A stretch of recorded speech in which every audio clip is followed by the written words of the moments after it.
So, you finally got a date with that cute girl from accounting. What will you talk about over dinner? Your careers? Politics? How about you finally collecting your 300th Pokemon? Maybe not such a good idea. Or maybe it is. Should you out your gaming habit to potential mates? We'll talk about it. Plus, quick hits on Wrath of the Lich King and Lego Batman. It's the GameCritics.com podcast, and it starts right now.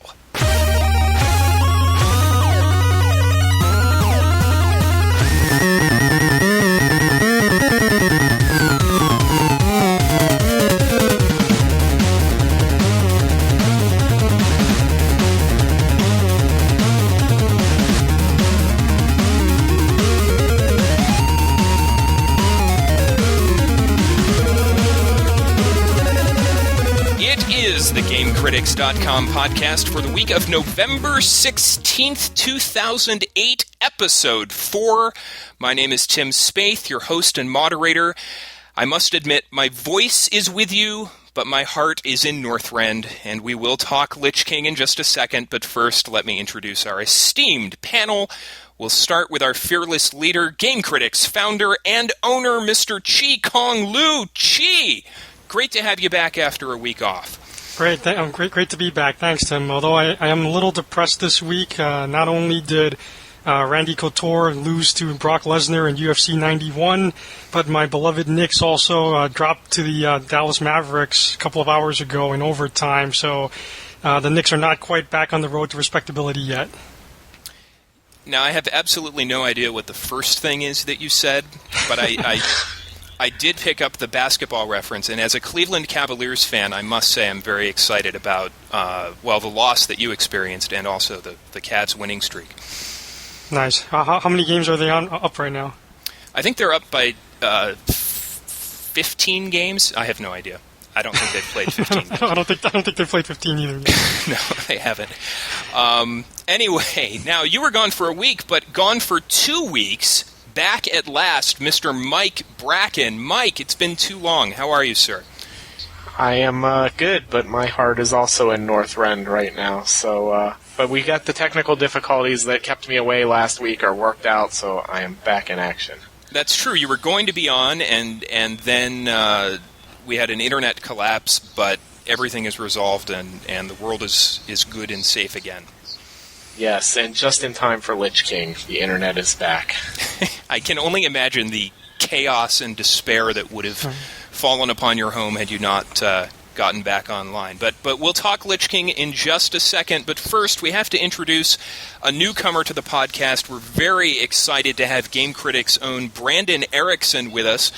Brandon, how does it feel to be on really the planet's favorite podcast?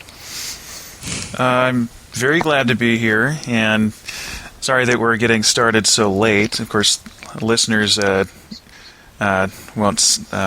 pick up that part of it, but we had some technical difficulties, mostly my fault, and but I'm just glad to be on the show. And I haven't been doing much gaming over the last few days. I was out of town visiting the in-laws, but hopefully I'll get a chance to do a little more gaming this week, and glad to be on the show to kind of kick it around with you guys. Well, we're very happy to have you. Gentlemen, I think Brandon needs your encouragement. Yes. You sound a little down. This is the time of year to be gaming. There's so much stuff out. This is like when you've got to be playing all the time. Well, I know, Brandon, you just restored internet connectivity recently, right? So you got to get going, dude. Yeah. Yeah, that was down. I tried some burnout with the bikes recently. That was pretty cool. And but yeah, no, it's tough. It's tough with work and everything else to try to find time. But we'll save that. We'll save that for another. We'll save topic. that. Yeah. Well, certainly that ties neatly into our feature, which is the start of our new series, Gaming with Spouses, and I'm very excited about that. We'll get to that in a bit. But first, we've got to talk Wrath of the Lich King. Mike, I think you and I, 50% of the podcast, have been playing this, and you went to a midnight launch, did you not?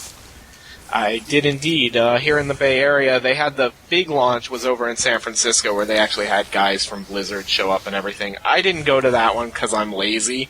I went to the one in Oakland here in the East Bay where I live, which was a much smaller affair. There were only about 150 guys outside of the store I was at as opposed to the multiple hundreds who were out in San Francisco.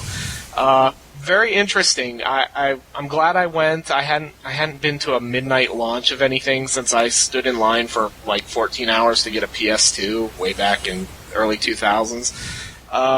It's always funny to see that many of your fellow gamers gathered in one place and see how many of the stereotypes people have about us are true. And was there anyone in cosplay drag out there? We didn't have any. No cosplayers. I was really kind of bummed about that. I was hoping to see some people in some night elf costumes or something like that, but we didn't have any of that. But they did divide us all up by whether we played Alliance or Horde, and then made us compete against each other to see who would be the first group to get their pre-orders at midnight. So we had to do things like run foot races and chug Red Bull and play rock, paper, scissors, and it was crazy. So it was actually very. Oh, you mean so that's just stuff that you guys were doing already, right? Yeah, basically. I mean, we were already. We all had brought our own Red Bull, and the funniest part of the night to me was that one of the guys who was in line ahead of me, I was like 7th in line. The guy who was like 4th goes into the store, gets his copy, comes out, sits on the sidewalk, pulls out his laptop, and starts installing the game immediately. Before he even goes to his car, before he leaves to go home, he's installing the game as soon as he gets out of the store. And that just sums up how addictive WoW is in just, in one image. That's just so eerily reminiscent of just like actual drug addiction. Yes, like it's like I mean, very much. I mean, it's just like he gets the stuff, goes out to the sidewalk and is just immediately injecting. I mean, it's just scores. It's like using. There isn't even any time to like, let's at least go somewhere that's like sheltered. Yeah. And then I'll admit, I at least made it home before I opened mine, but then I spent the next hour sitting up till 1:30 in the morning installing the game and making sure everything was all set up so I could get up in the morning and play as soon as I woke up. So everything this weekend has taken a backseat to World of Warcraft. I'm just confused about, it was World of Warcraft players running foot races? Is that even possible? Yeah, that was the funny thing about it, actually, is we're not all the most physically fit guys. I have lost a bunch of weight in the past 6 months. I've lost like 70 pounds, so I'm in okay shape now. But the guy next to me was like, I'm 6 foot and 210, and the guy next to me was about 5'9" and 320. And he was just praying the whole evening that he didn't get called to run a foot race. So I think there were a lot of guys who were in that same boat. So it was very funny to see guys running. So I went to a midnight launch as well, and I live in a fairly small Chicago suburb. We only had about 40 people in line. We did not have any physical challenges. We just had to stand there. But the demographics really interested me. It was about half and half men and women, and I would say the average age, probably mid-30s. In line, which was very, I was expecting a lot of like 18 to 24-year-old kids. I had a couple in front of me. They were probably in their mid-50s, and they had multiple level 70 characters, and they were there with, I think, their son. Collectively, the three of them bought 13 copies of the game. And they each have 2 separate accounts, and then they were buying 7 copies for various family members. And I just thought, wow, that's a wonderful way to share their family time. But my favorite guy was behind me, and he was like the obnoxious gamer, like the prototypical obnoxious gamer. And when he got in line behind me, he kind of tapped me on the shoulder, and I don't really care to be touched when I'm standing in line for anything, but this guy didn't care. And he asked me how many level 70 characters I have. And for those who don't know, a level 70 character is the highest, before the expansion came out, it was the highest level character that you can have, and it takes many, many, many, many hundreds of hours of game time to get to that. And I looked at him and I said, well, I only have one. I have one level 70 character. And he looked at me and he said, well, I've got 7. He's got 7 level 70s. And this is not a healthy guy. I mean, this was a guy who enjoyed donuts as far as I could tell. No, right then you should have called 911. Seriously. Get the medics. My favorite part of this guy was what he said to me afterwards, because I asked him, well, God, how do you have the time to have 7 level 70 characters?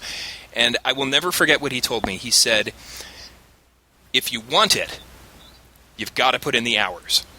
Simple as that. Which it was like an inspirational high school football coach from every 90s sports movie you've ever seen. And I was like, well, number one, I don't want it, so I'm not going to put in the hours. But more power to him. If that's what he wants to do, that's what he wants to do. But Mike, it sounds like you put in a lot of hours on the game. How are you finding it? What are your initial impressions? Well, I'm actually mortified to admit that I have 4 level 70s, so that's not something I throw out in casual conversation very often. But I feel like I'm safe enough here with you guys that I can admit that and not have any kind of fear of repercussion for my nerdiness. But so far, I've got my first character, my main, is a warlock, and she is almost 73. She should be higher, but I had stuff come up this weekend, and I didn't get as much playtime in as I wanted to. I'm really torn about the expansion. On the one hand, I love it because it's more Warcraft, and it's more leveling and questing and all that good stuff that comes along with it, and I think that Blizzard made some really great design decisions that they learned from the Burning Crusade, the last expansion, to not send everyone to one starting zone for new quests. This time they've broken it up. There are multiple zones you can start in at level 70 to start working towards 80, which was a great decision. But at the same time, a lot of the quests to me are just, I don't know if it's because I have 4 characters that have gone to 70 and I've put in, an obscene amount of hours into this game, but the quest variety is not as diverse as I'd hoped it would be. It's still basically kill X number of these or collect X number of that. But the story is good, at least for the quests, so I was happy about that. But so far, it's good. It hasn't blown me away, but it's World of Warcraft, and I love World of Warcraft, so I'm definitely digging it. Yeah, it is basically World of Warcraft in its most refined state, but it is still the same essential game. I found it remarkable that there is such a density of quests within the first zone. I think it's probably 130 quests, and you can fly through them very, very quickly. And there's not a lot of running back and forth, and so you really feel like you're making a lot of progress. And as a guy who plays World of Warcraft primarily because it feeds my addiction to filling experience bars, this is really, really ideal for me. So you've got not just the leveling, but there's the reputation, there's the new professions to fill up. It's more of the same. If you didn't like World of Warcraft before, this won't change your mind. But I think for somebody who's going to, the 12 million people who are going to play this no matter what, I think for the most part they're going to be extremely, extremely happy. And my understanding is the quests just get more interesting. Yeah, that's the same thing I'd heard, and I agree that it's very nice the way they've set up the quests in the zones now, that you just basically go to one quest hub, a town or whatever, and there are a bunch of quests there, and you do them all, and they're all in that little area, and then there's a quest at the end that sends you on to the next quest hub. So, whereas before in the original game, there was a lot of traipsing around between cities, and you spent a ton of time traveling back and forth from way out into the boonies to do a quest, and then all the way back to Stormwind or Orgrimmar or wherever to turn it in. So they've definitely like taken the things that people have complained about over the past few years and fixed them. And honestly, the new zones are very pretty. I mean, the game is not a graphical powerhouse anymore, but the new zones are really, some of them are pretty breathtaking in their design and the level of graphical detail. So, and plus, like I say, it's for guys who love filling up experience bars and collecting loot. It's the ultimate game out there for doing that kind of stuff. So I'm very pleased with it. I just was hoping maybe for a little break from status quo there in the beginning that I didn't get. So what do you think would be a more break for status quo, as you say? Like, what would you like to see? Well, I would just like to see them, all the quests in the game basically boil down to the same thing. There's always sending you out to kill something that drops something, and you'll have to collect like 10 of whatever the drop is, or you'll have to kill 8 of this kind of enemy and then 10 of this one. And so, they have done other quests in the past where they break away from that typical like grind, kill things for experience, and that sort of typical MMO quest design. And there is some of that in the starting areas of Lich King. There's like one where you take over this robot and you run through these towns collecting these crystal things and stuff like that. But it always comes back to the same thing. You're always collecting something. So sometimes I wish they had said, instead of just collecting something, here, go rescue someone or something like that. So but I mean it's a minor complaint. It really is, but I just point it out because I'm a critic and that's what we do.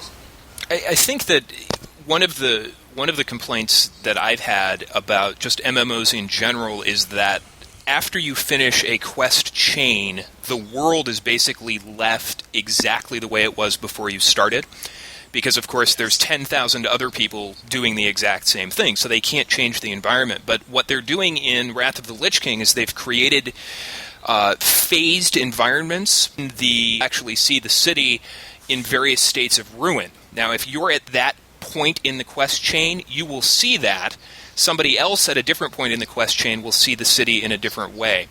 And that's my understanding of some fairly major quest chains in Lich King. I haven't gotten to any of them yet, so I can't say how successful it is, but I think that's one way they're kind of mixing things up a bit.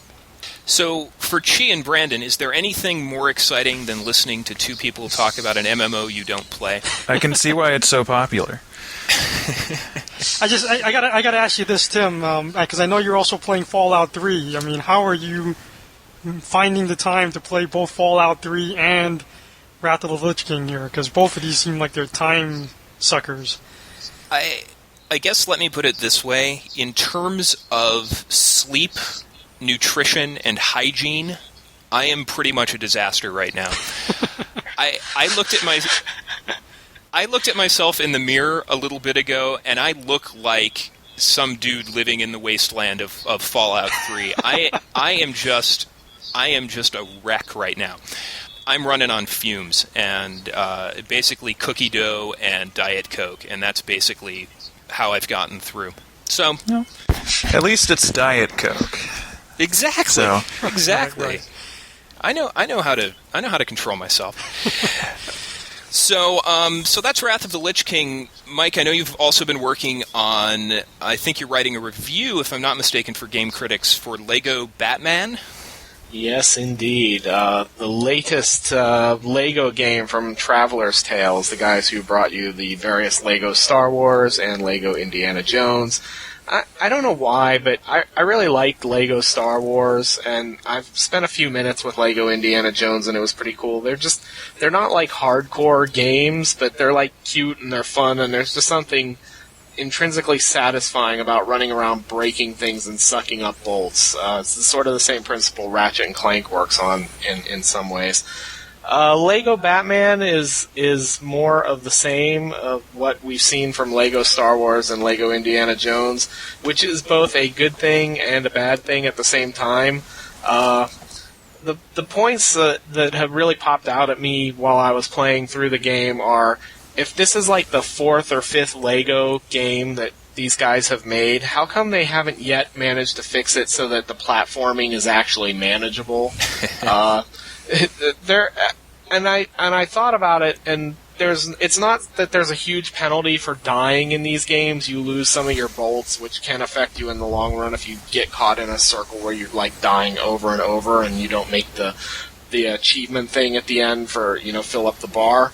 But I mean, how hard is it to say, okay, Lego Star Wars, the platforming mechanics didn't work, so we'll work on fixing that. And here we are all these games later, and you still can't jump from one thing to the other without falling into the abyss 20 times in the process. So I think it's regressed in this game. I think the platforming is actually worse. It is. There's ladders you go to climb, you push straight up, and you just slide off the side of the ladder. I don't know how many times that happened, but it drove me nuts. Yeah, there was a lot of that, and a lot of just, and then the worst part of it is there'll be times where, and this is one of the other sort of design flaws in the game, is that there's no dialogue in any of these Lego games. There's sort of like Charlie Brown voice dialogue almost. Characters make little groans and noises and things like that, but they don't actually speak, and there's no text.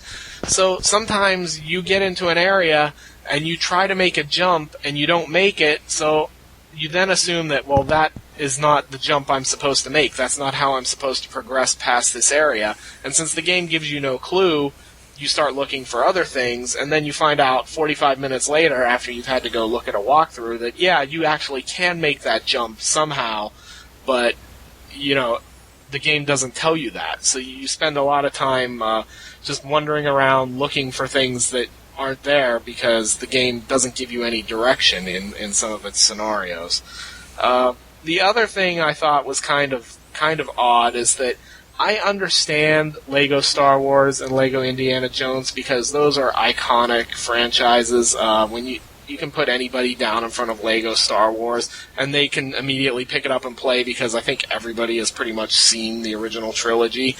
And then they get the little jokes and they know who Darth Vader is and stuff like that. Lego Batman, on the other hand, is not the films made into a Lego game. It's not any of the famous comic book arcs made in the video game. It's a totally unique story with a Batman's Rogues Gallery gathered together. And I just don't think that half of these guys are as recognizable as anyone who was in Indiana Jones or Star Wars. And so people, when you look at it, I just didn't feel like the game had the same cultural impact or inspired quite the same level of nostalgia that you feel when you play through like Lego Star Wars and see Darth Vader in Lego form or see the Death Star in Lego form. So wait, is it like a generic version of the villains or something then, or what does that mean exactly? Well, what it is they've taken like. Batman has a huge rogues gallery of villains from the comic books. It's probably the best rogues gallery of bad guys in all of comicdom. And I'm not even a DC guy, and I still feel that way. It's got the Joker, it's got Catwoman, it's got the Penguin, it's got the Riddler, but then it goes into like this weird B team of guys who you would have to be like really into the comics to have ever heard of, like Clayface or Mothman or Killer Moth. I'm sorry. And it's just like guys that aren't very interesting, and B, aren't familiar to most people who are playing the game. So I don't know why they put such a huge cast of bad guys into the game. I think there are enough major villains there. Certainly I thought they were more interesting than the 9 variations of Indiana Jones from the Indiana Jones game, or the 12 variations of Marion. Marion in her dress, Marion in her ripped dress, Marion in her ceremonial dress. So, I know what you're saying. It was the same type of thing in Lego Star Wars where you had 15 background Jedi that you could be. I think you have your A class and your B class, and it didn't bother me that much. But what did bother me in Lego Batman, you mentioned this is actually Traveler's Tales' first original story.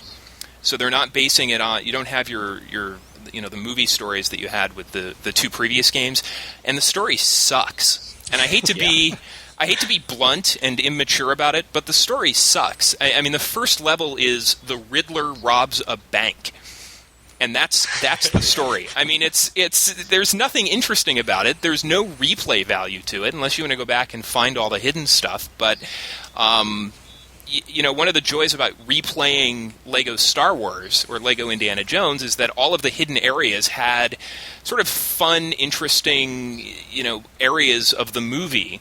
Like you would find the hidden map room where, Indiana Jones dropped the Staff of Ra, and it was fun finding those rooms. There's none of that in Batman. There really isn't. And again, it's a great point. It's just, there's no dialogue in the game, and so the story is, it's like they couldn't tell a good story because they don't have any dialogue to work with, whereas when you did Indiana Jones or Star Wars, everybody already knew those stories, so you didn't need any kind of dialogue or anything like that to power the plot along, because everybody knows what happens. Sounds like the problem with the game is basically that instead of making a game that's essentially based off of a movie, now they're trying to make a game that's just based off of this character, and it's just indicates that maybe they're just trying to cash in by kind of pushing the franchise out into other directions, or B, maybe they just don't understand what made those first games interesting or fun, which is it sounds like they messed with the formula a little too much. Yeah, they definitely did, and it just comes down to I think Batman is an iconic character, but he's not on the same level of iconic character as Star Wars or Indiana Jones. So. Well, and neither of those would have been as interesting if you had. I mean, okay, if you could make a Lego Star Wars and then just take Han Solo, but just make some new Han Solo adventure, But it's Han Solo, and that's not the point of the guy. It's like it's hitting certain beats that people are familiar with. It's not some, that's. I mean, it seems to me that's sort of what makes those cute. I mean, it's for the very same reason that, like, you ever heard of that thing where there's that guy who does like the 60-minute Star Wars like one-man act on stage, and like he does all the sound effects and stuff, and it's like people recognize that. You can't do that with a Batman because the franchise is just gone through so many iterations that and it's kind of gotten incoherent. Or at least it's not really coherent if you try to pull it all together.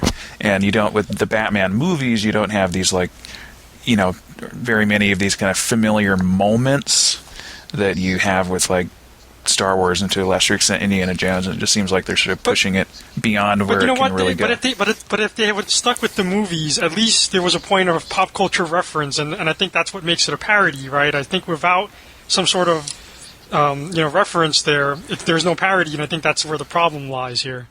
Yeah, they could have stuck to like some of the Batman movies, even though even doing that probably would not have made it as good as the other ones. But for some reason, they decided we're not even going to do that. We're just going to just make up something completely new. That seems kind of strange. I would have loved to play, say, Lego Morgan Freeman, Lego Michael Caine. Yeah, it's just like it's just. I mean, I would love to just play a Lego game that's just loosely kind of based around the character of Alfred. That would be kind Lego Alfred. But I'll tell you, and just to wrap up the discussion before we move on, if Traveler's Tales wants to make just $20 billion, Lego Harry Potter is a goldmine waiting to happen. Because that license exists. There are Lego, and the world would be perfect. It would be the perfect implementation of the Lego mechanic with the magic and the wands and the kids. And they've got 7 stories, 7 games. And I'm sure I'm not the first person to think of it. I think EA has the Harry Potter license for video games, and I don't know if that could be worked out. But there is not a kid on the planet who wouldn't jump all over that. But anyway, thank you, Mike. Mm-hmm. And when we come back, the first entry in our new series, Gaming with Spouses, after this.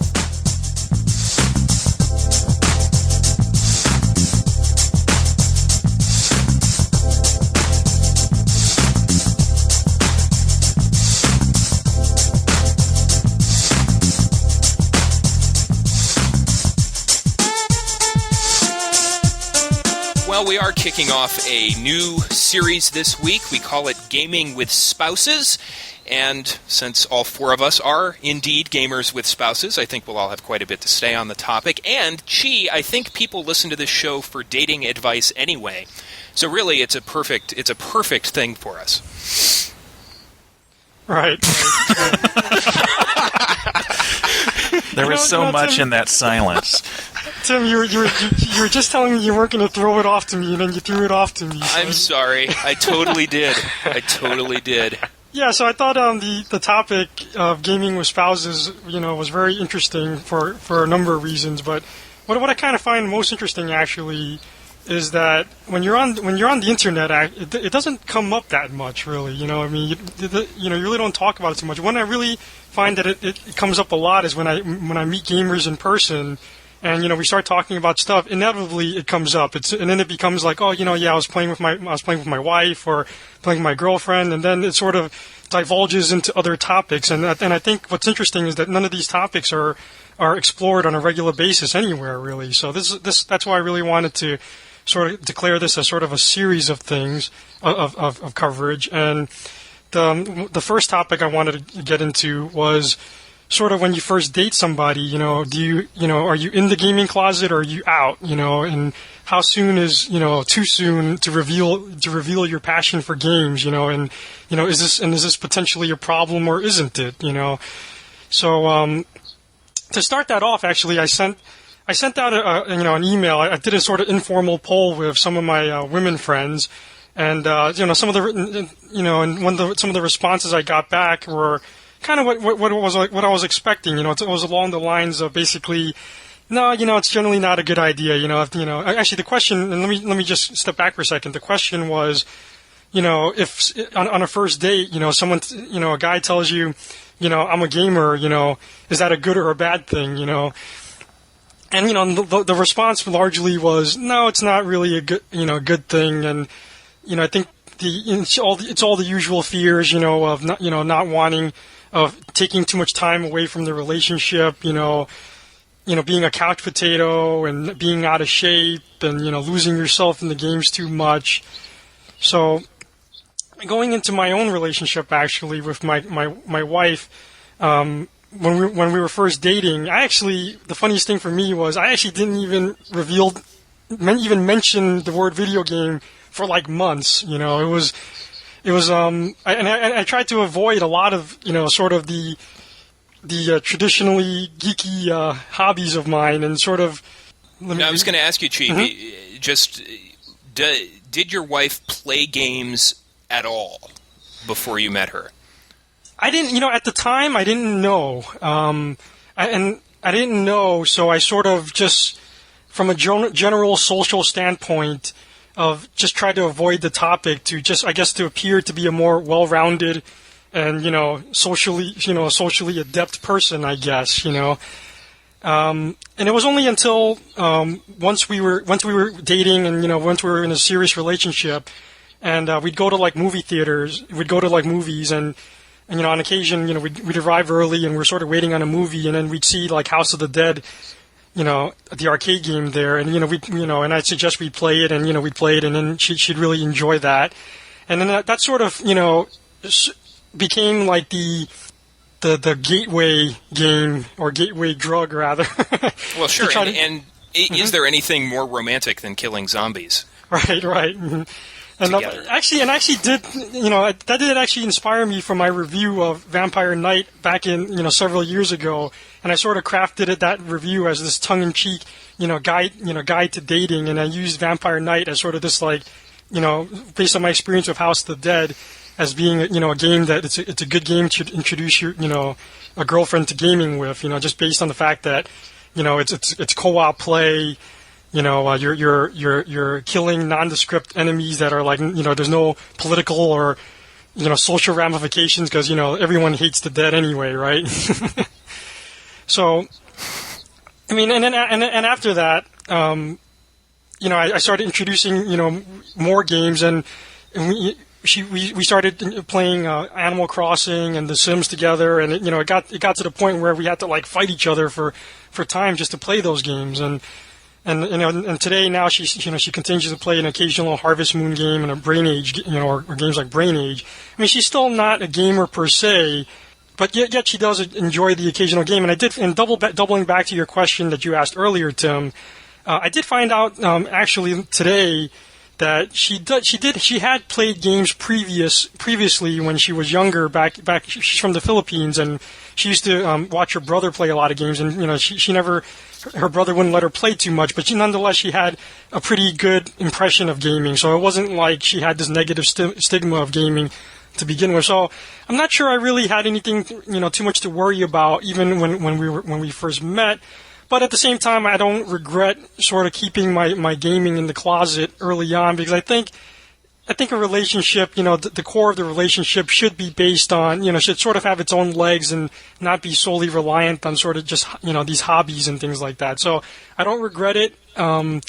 Yet at the same time, it wasn't what I thought it was either, But I'm curious to hear what your guys' experiences are. I mean, I know Brandon, you recently got married, right? I mean, how's that worked out? Well, it's been going great. I mean,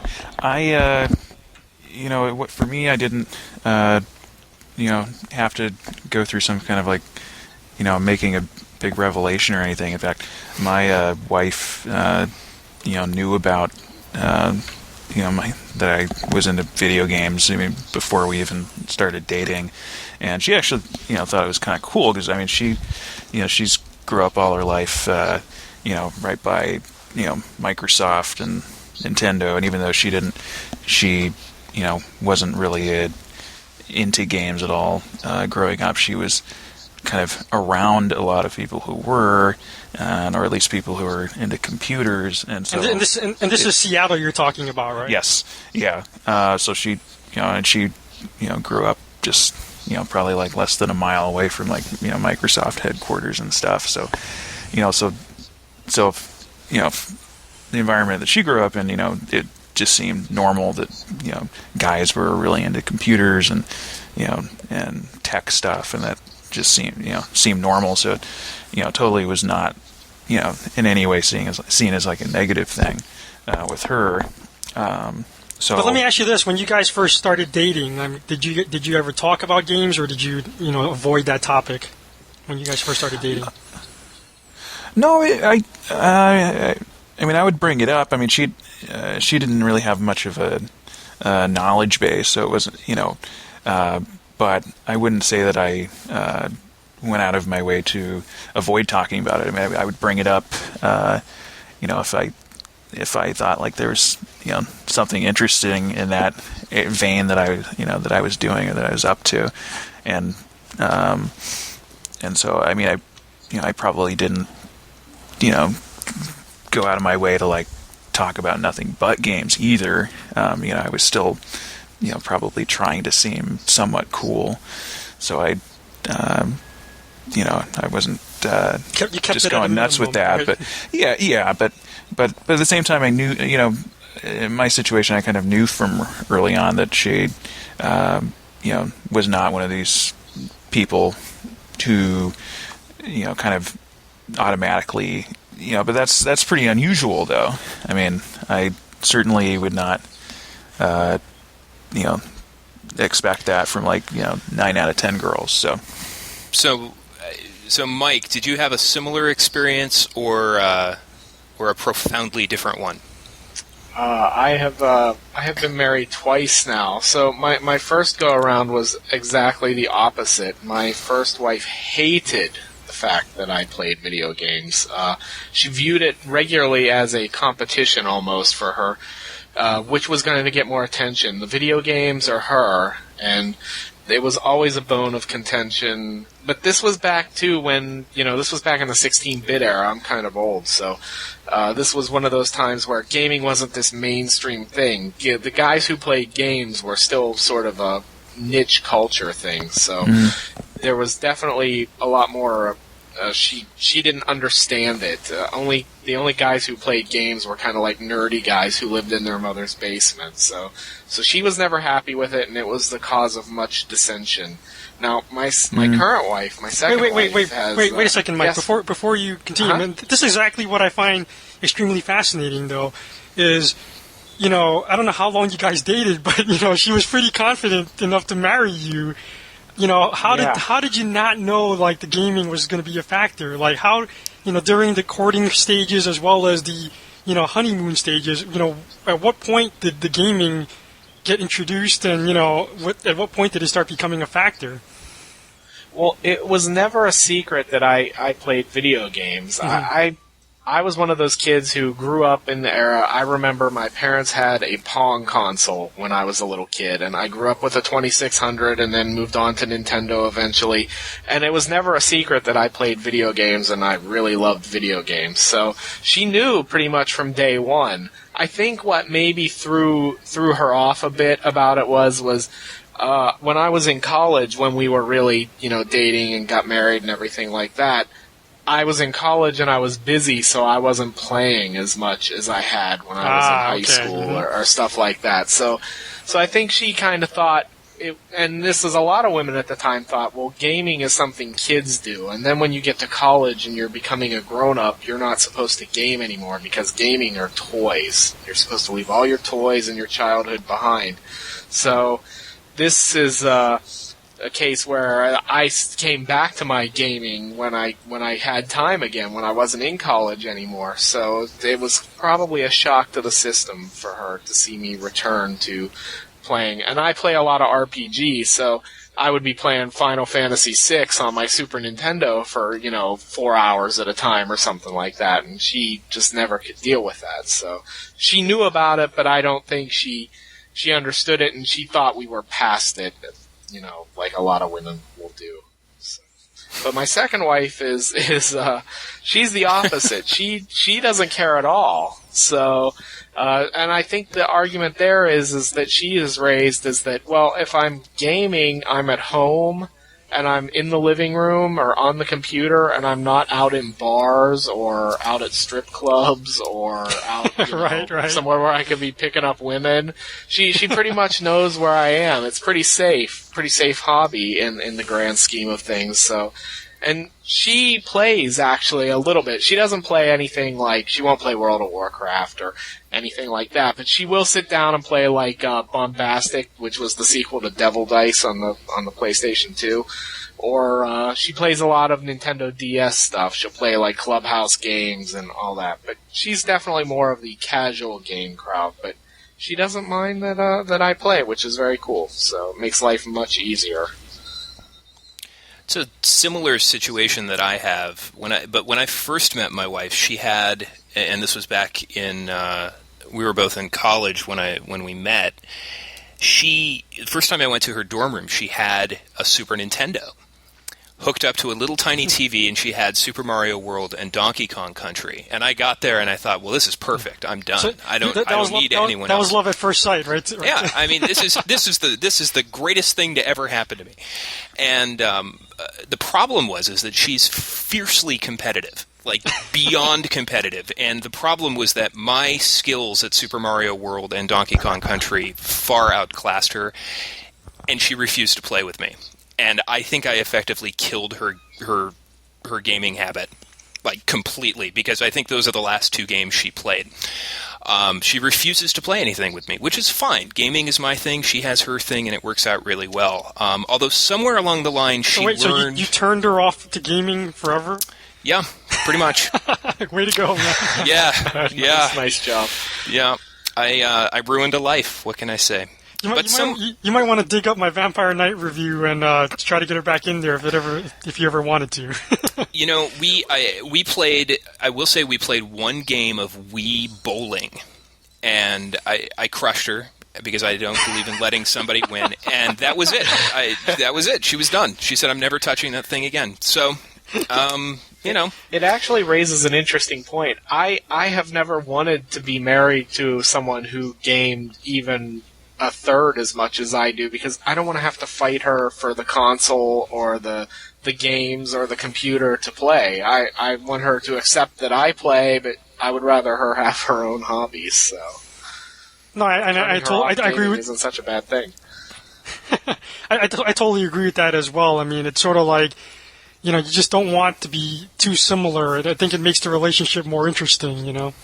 I think that there are a lot of factors that make gaming kind of more, palatable to, to females overall. And one is that games are becoming more sophisticated, which I think makes it kind of an easier sell. And if you compare the kinds of games that were around, say, in the late 80s or early 90s to games now, which at the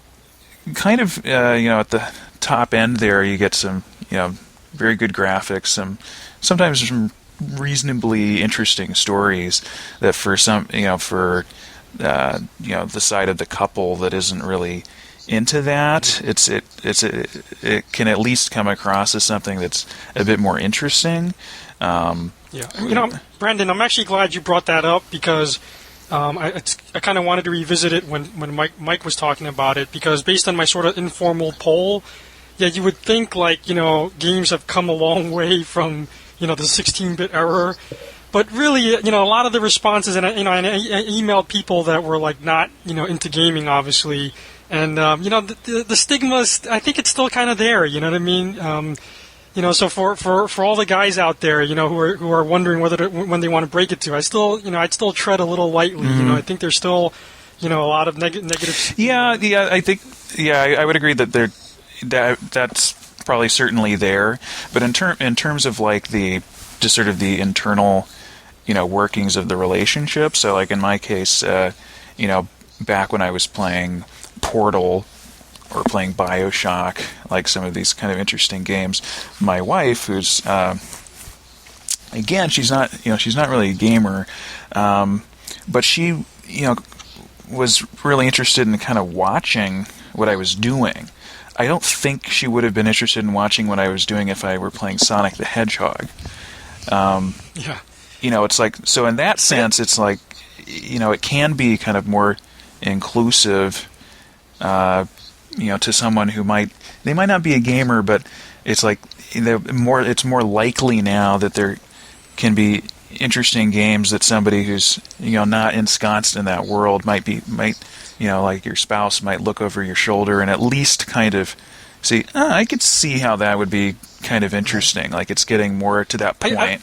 I've got a funny story to illustrate your point as well. Where my wife, when she saw Final Fantasy VII before, and she noticed that when the character was walking around in the world map, they had the big head with the SD, the SD characters, and then when they got into the battle, they became normal size, and that bothered the hell out of her.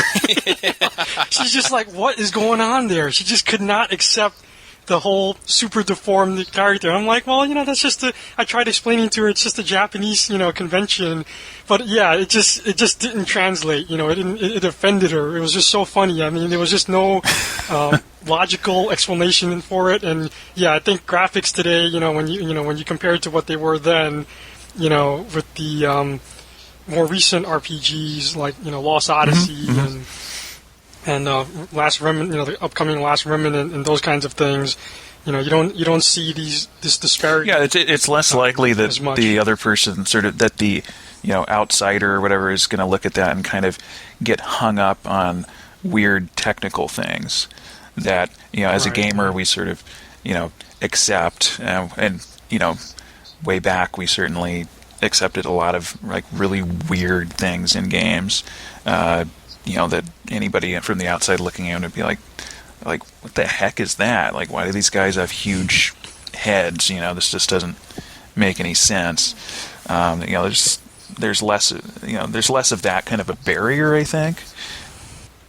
So, Chi, if you were to sum up everything we've talked about and provide our listeners with one piece of definitive advice dealing with this issue, what would it be? Not to, once again, put you on the spot. Well, if it's the answer to the question of, whether you want to keep it in the closet or not, I think I sort of alluded to this, before. I mean, I think the lesson from my relationship was, I think the person has to have a pretty, a predisposition, a predisposition to accepting games, But I still think you want to, keep it in the closet a little bit longer, make sure the relationship, is a little further along before you start reveling in, in the hobby, I think, So that's my advice, at least. And, I didn't hide my games, but I did hide my Power Rangers action figures collection.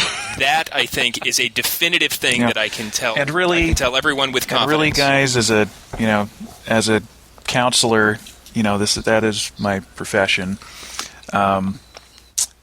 Really, being honest is really the way to go. I mean, you don't want somebody to get interested in you under false pretenses, or think that you're, you might not reveal it just right out, hi, I'm Brandon, I spent 4 hours playing Dead Space last night, but well, sign me up. Sign me up. But by the same token, you don't want to give them, a skewed perspective of who you are and the things that you're into, because ultimately you're going to be less satisfied in the end. So don't get me wrong. I didn't lie about my gaming either. I think I just tried to accentuate other parts of my personality before I started telling her, I do on occasion spend 40 hours on an RPG, and Yeah, I was just going to add, I found the best thing that works for me is to say, well, I review games for different places, so then it's like, oh, it's your job to do it. So then they totally are into it. That's something you can always use to your advantage. Yeah. Good strategy. Good strategy. Yeah. Oh, I'm a podcaster. I have to play. Right. Exactly. So, well, that will do it for this week's episode of the GameCritics.com podcast. As always, we crave your feedback. We desire it deeply.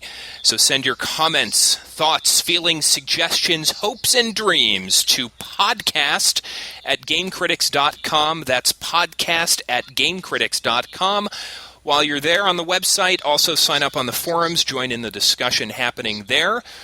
So, for Chi, Mike, and Brandon, and really the entire Game Critics family, thanks for joining us, and we'll see you again next week. Bye-bye.